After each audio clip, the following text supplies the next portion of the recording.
Hey everyone, how you doing today? It's me, David, Jersey Boy Music, here in the Beatles corner collecting the Beatles 101.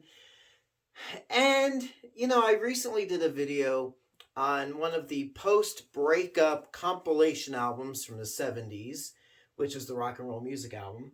Got me thinking about some of the other compilation albums. So why don't we go back kind of to the beginning of that era of Beatles compilations and go to the ones that kind of started it all, 1962 to 66, 1967 to 70, the Red and Blue albums. Nicknamed that because this one has a red border. This one's got a blue border. I should take this one out. I have this in a plastic sleeve with the hype sticker still on it. But, and I'm going to kind of talk, there we go, kind of talk about the American versions a little bit. But first, here in the United States, this was released, these two albums were released the same day, April 2nd, 1973. So it was not an April Fool's joke for sure. Why were these released? Well, it had been about 3 years since the Let It Be album was released. Didn't get the exact, it was released in 1970. So let's just say 3 years since that was released. And there was a little bit of nostalgia for the Beatles. And people were starting to kind of rediscover them a little bit and realized what a great band the Beatles were. In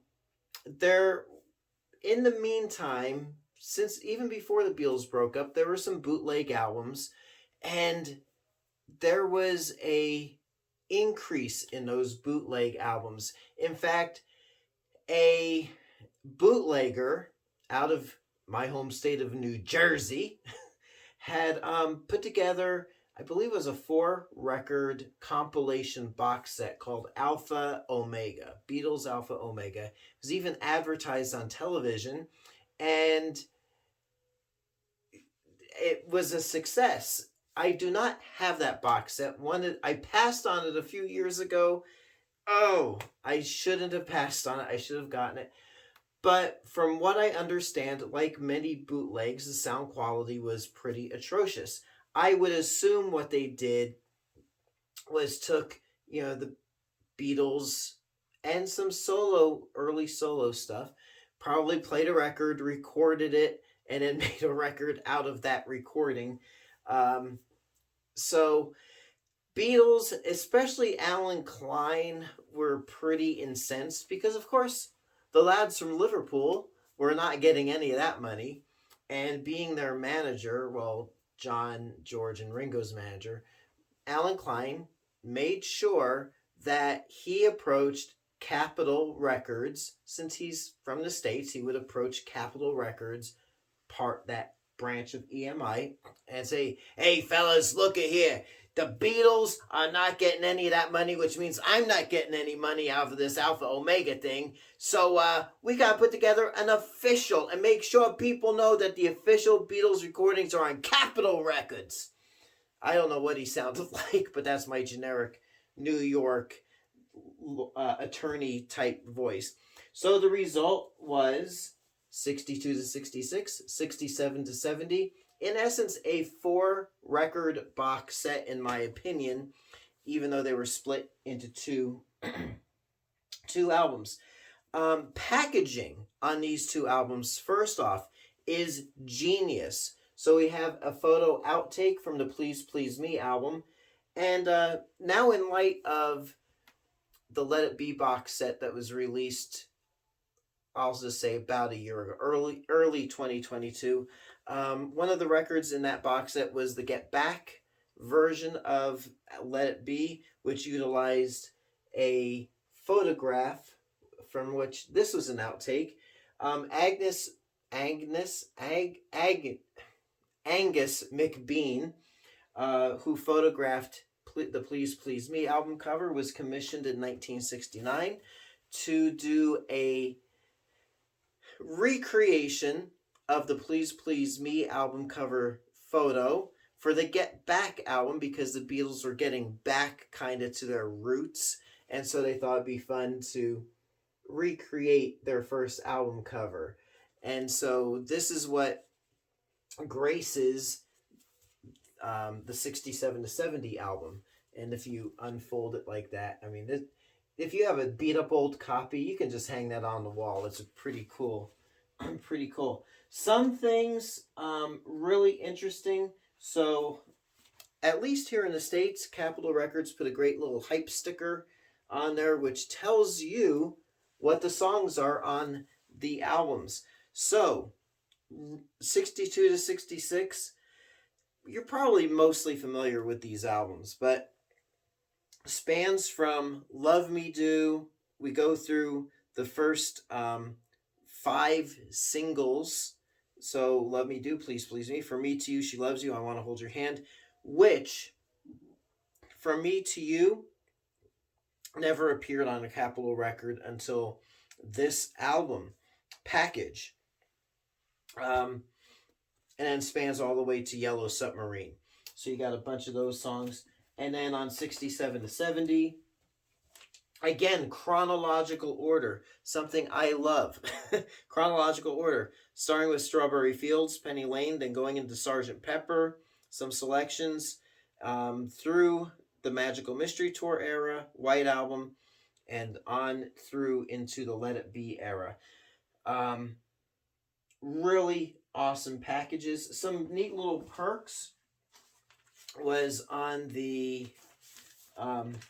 inner sleeves. You've got all the lyrics to the songs. There we go. And let me get one of those other perks. Had to run and get that. One of the other little perks was, and I think the earliest versions, let me check my 60. See, my 67 to 70 was from a little bit later, late 70s era. I don't know if I got it in there. Well, I know in the earlier Apple, so the first pressings were on the Apple label. Then they shifted over to Capitol labels. But I know the earliest ones come with this little discography, which young David Elliott, little David Elliott, had to mark up and make notes on. But little David Elliott also knew enough about the Beatles catalog to know that, so on the flip side is the song listings for the albums and what albums those came from. So like From Me to You and A Hard Day's Night, they have listed as being from the Help album. But on the Help album here in the States, you had the From Me to You fantasy instrumental, and then another Hard Day's Night, which was an instrumental. So I crossed those out and properly put that they were singles. So that anyway, that's a little aside there. Same thing with Get Back, even though it says Get Back was off the Let It Be album, but this is the single version of Get Back that's on here, so I also put single on there. I had to correct Capitol Records errors for myself. So really cool discography up until 73 gives the singles. It gives not just for the Beatles, but for their solo stuff up till that point, and 8-track cartridges, cassettes, you name it, it's on here. One grievous error I had asked a cousin of mine about, my older cousin, was for their singles, it starts with the release date of 1966, Yellow Submarine backed with Thingummy Bob.